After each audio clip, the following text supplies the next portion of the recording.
personally, my whole life, I never forgave people, and I didn't really realize that. I knew it was something that was stopping me from truly just being happy. I want to have a good relationship with my father, because if you hate your dad, your kids are going to grow up to hate you, and I don't want that. My dad used to beat my mom, so like I broke from that chain because I knew that being a woman is not right. Set as an example to follow.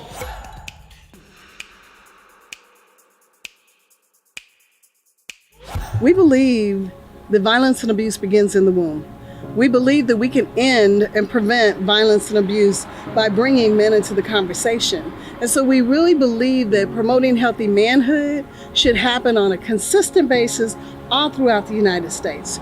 We pulled together a dynamic panel of men who were really authentic and honest about their experiences, because very often we feel like we're the only ones that has experienced something. It isn't how many women I can have. It isn't how much money I can get by any means necessary. It ain't going out there, going into the prison system and coming back and all of a sudden getting your manhood badge. No, men provide, protect, and lead. I was in a prison cell. I said if a cat could stay or if he got rolled up. But I had to do something that was against everything that I was used to. I wanted to save lives and change lives.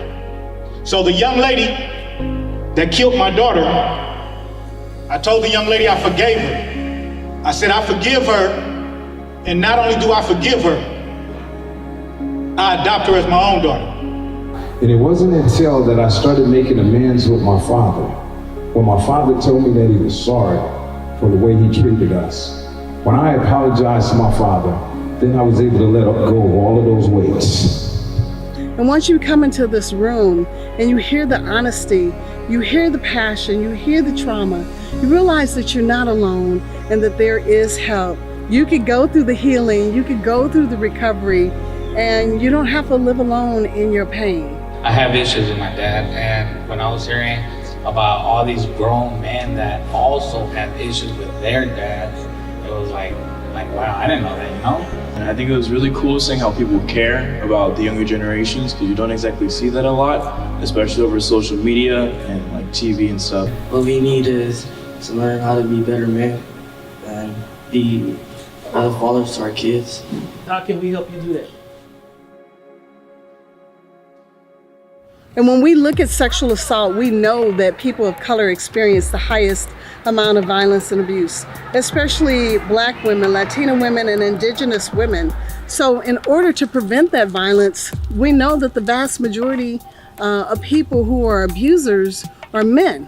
That's not to say that every man is, but in order to prevent violence and abuse, we have to talk to the boys and the men about the pain that they're in and why they're creating more pain for everyone else. Forgiveness is the biggest thing I learned. Like, it's important. I have to forgive everybody, you know what I'm saying? The best part about today was how fathers and sons had a special bond with each other, like how to tie a tie and going over important stuff in life. No matter how old you are, you can always learn something new in life. And one of the things I learned was forgiveness.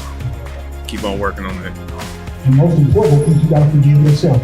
You gotta forgive yourself. We have to teach women that no matter what you have gone through and what your experiences are, that you do not deserve to be abused. You do not deserve pain.